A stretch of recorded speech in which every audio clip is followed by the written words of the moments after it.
Se inscreva no canal Ponta de Lança FC, acione o sininho para receber as notificações dos nossos vídeos, dos nossos cortes e também dê o seu like, né? E a gente vai trocando passes, trocando bolas e fazendo gols, tá bom? Vou começar aqui, é claro, a rodada do Brasileirão e tal, começar pelo sábado, né? O Santos foi até a cidade de Mirassol, interior de São Paulo, e enfrentou um time que é encardido, é bem organizado, tem bons jogadores, não é nada demais, mas é difícil ganhar do Mirassol lá na cidade de Mirassol. É um time perigoso. Estava ganhando de 1-0 do Santos e depois fez dois gols no segundo tempo, que foram um castigo para o Santos. Quer dizer, 3-0 foi um placar meio cruel para o time do Santos. Mas futebol é assim. Agora, uma observação. O Kleber Xavier, técnico do Santos, que muitos torcedores já estão chamando de estagiário, é uma sacanagem, né, com ele. Mas, enfim, ficou sempre assessorando o Tite, né? E esse é o primeiro trabalho dele como técnico. Então, os caras estão mandando bala em cima dele porque, enfim, porque não confiam nele e tal.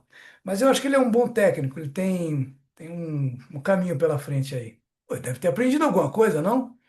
Apesar de ter trabalhado com o Tite, que eu acho um técnico fraco. Mas enfim, ele é o técnico do Santos atualmente. Pô, escalou um bom time para enfrentar o Flamengo no meio da semana, ganhou de 1-0 com um gol bonito do Neymar, um gol difícil de fazer. Mas no jogo contra o Mirassol no sábado, ele escalou um time muito diferente e o time sentiu dentro de campo. O Santos não jogou bem, o Santos não jogou nada, na verdade. E o Mirassol foi muito mais perigoso. Meteu três gols, o terceiro gol foi um golaço.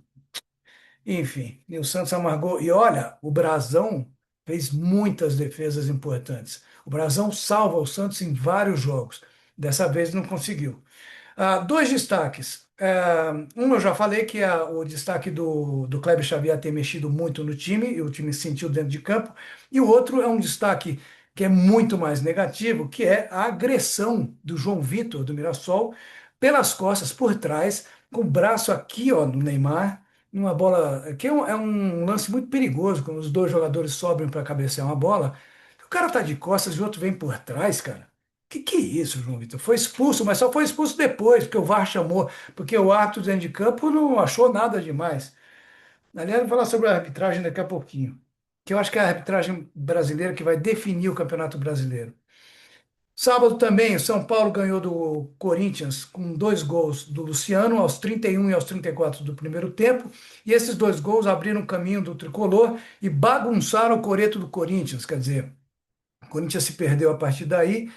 Agora, o que me chama a atenção é o seguinte: o Dorival Júnior, que está sendo bastante contestado já pela torcida, bom, a torcida também é imensa, né? Então tem gente que gosta, tem gente que não gosta. Mas, na minha opinião, o time não tem muita jogada ensaiada, né? O Dorival, para mim, é um técnico que ele arruma time quando os times estão ruins, estão na zona de rebaixamento, precisam parar de tomar gol. Mas os trabalhos dele não têm sequência, né? Ele não é um técnico que mantém aquela regularidade e tal. Ele de repente começa a descer a ladeira, aí sai, é demitido, enfim. Ele saiu de São Paulo quando estava fazendo um bom trabalho e foi para a seleção brasileira, e aquilo foi um equívoco, porque ele não é um técnico para assumir seleção brasileira. Eu acho que não. Ele não tem esse estofo todo, esse conhecimento todo para dirigir uma seleção brasileira. E ele é um técnico que se submete, né, aos Neymares da vida, à CBF, tudo. Eu acho ele fraco. E no time do Corinthians, tem gente dizendo que ele conseguiu piorar o que o Ramon Dias conseguiu. Aliás, o Ramon Dias conseguiu vencer o Campeonato Paulista em cima do Palmeiras. Ué, né? Ah, e a outra coisa é a seguinte: o Dorival, não sei se fica muito tempo no Corinthians. É que a coisa no Coringão está tão atrapalhada, está tão confusa, fora de campo, que é melhor não mexer dentro de campo nesse momento, né? Agora, eu tenho que defender o Dorival no seguinte: quando ele tirou o Memphis no intervalo do jogo, o Memphis estava jogando nada. Memphis Depay não está jogando nada. Toquinho aqui, toquinho ali. Ele me lembra o Vampeta, quando jogava pelo Flamengo, dizendo que o Flamengo finge que me paga e eu finjo que jogo. O Memphis está parecendo isso, com aquela questão dele lá da grana, né? Que o Corinthians não paga para ele. Ou pagou parcialmente, sei lá. Mas quando o Dorival tirou o Memphis, o time melhorou. O Corinthians voltou melhor no segundo tempo. E o Garro, número 8, que é o número 10 de verdade para mim, que é o cara que organiza todo o time, faz as jogadas de ataque, ele se sentiu muito mais à vontade e construiu jogadas mais perigosas para o time do Corinthians. Mas eu senti, por outro lado, ao mesmo tempo, os jogadores do Corinthians muito tensos, muito nervosos, especialmente o Romero. O Garro também, né? Chegou a botar o dedo na cara do Daronco. Aliás, o Daronco, pelo amor de Deus, cara. O Daronco era um bom árbitro no começo, mas aí ele ficou famoso, os caras chamaram para entrevistar, ele com aquela coisa de bombado, de que não, vou fazer uma contenda com o Hulk, quem é que ganha? É uma bobagem. Ele piorou, né? Ele piorou muito. Ele apita tudo assim, meio de longe, parece o Klaus, também é outro. Tudo de longe, blasezão. E aí, só para finalizar a história do Memphis, ele divide a torcida. Alguns dizem que ele é um encostado, que ele está meio encostado, e outros dizem que ele joga bem quando tem grandes jogadores ao lado dele, que é o caso da seleção holandesa. Eu acho que as duas coisas são verdade. E o Coringão pega na quarta-feira, aqui em São Paulo, o time do Cruzeiro, que ganhou de 4-0 do Juventude, está voando, está em primeiro lugar no campeonato com 30 pontos, com um jogo a mais, é verdade, mas o Cruzeiro está jogando bem, né? E está com um cara iluminado no ataque, que é o Caio Jorge, fazendo boa doidado. E só para terminar em relação a São Paulo e Corinthians, o Luciano fez um bom jogo, mas ele, como ele tem a cabeça meio quente, ele é meio doidão, a torcida de São Paulo não confia nele. Então os caras adoraram que ele fez o gol, mas daí no próximo jogo pode ser que ele arrume uma confusão, não jogue nada, reclame, enfim. Esse é o Luciano. É, a arbitragem brasileira, olha só. Aquele Matheus Delgado Candansan, ele é fraco e ele está sendo apontado pela Federação Paulista como o grande cara, é o próximo, vai, por quadro da FIFA. Ele é ruim.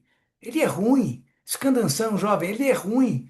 Ele tem que fazer, tem que trabalhar, tem que treinar, tem que aprender. Ele apitou o jogo Santos e Mirassol. Bom, aliás, não expulsou o João Vitor, só expulsou depois que o VAR chamou. Ficar repetindo várias vezes aquela puta agressão, porque antes ele não expulsou. O árbitro de Cruzeiro e Juventude, Lucas Casagrande, do Paraná. Assistentes, Bruno Mosquilha, Paraná, e Andrei Luiz de Freitas, também no Paraná. Eles deram um pênalti inexistente para o Cruzeiro. Pelo amor de Deus, cara, o Cruzeiro não precisa disso. Pelo amor de Deus. O cara desaba, eles marcam pênalti. E esse árbitro já tinha se envolvido numa confusão num jogo entre o América do Rio Grande do Norte, o América de Natal, contra o 13 de Campina Grande. A comissão de arbitragem da CBF é uma graça, né? Faz tempo, ela é muito séria. E o presidente da CBF, esse novo aí, esse cara não vai botar dinheiro para fazer curso para arbitragem, não? Vai ficar a mesma coisa? Os bolsos passeando por entre os presidentes das federações, a grana passeando pelos bolsos, né? Melhor colocando. Árbitro de Palmeiras e Galo, Alex Gomes Stefano, ou Stefano, do Rio de Janeiro. Ele não deu falta no gol, aquele gol, a falta do Vitor Roque no Rômulo, no terceiro gol do Palmeiras. O Vitor Roque, com o braço, cara, impediu o cara de chegar, no Rômulo de chegar na jogada. Não deu. E o VAR, o Caio Max Augusto Vieira de Goiás, também olhou a imagem e confirmou o gol. Algum desses caras já jogou bola na vida? Esses caras que trabalham no VAR? Eu acho que não, nenhum deles. No Maracanã, um Fla-Flu morno, para mim um jogo ruim. E no final, quem jogou menos ganhou, que foi o Flamengo. Quem merecia ter ganho o jogo era o Fluminense, né?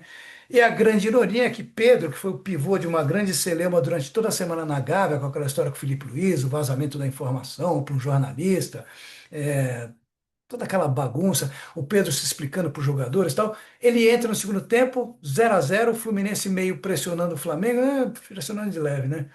E quem faz o gol da vitória do Flamengo? Pedro. Aí bota, camiseta, Jesus. Não, Pedro, foi você, não foi Jesus. Foi você que trabalhou a semana inteira, não foi? 1-0 Mengão e está encostado no Cruzeiro com um jogo a menos, certo? Os artilheiros até agora são Caio Jorge, do Cruzeiro, com 12, Arrascaeta do Flamengo com 9, Arrascaeta deu uma baixada, né? E o Verratti do Vasco com 8 gols.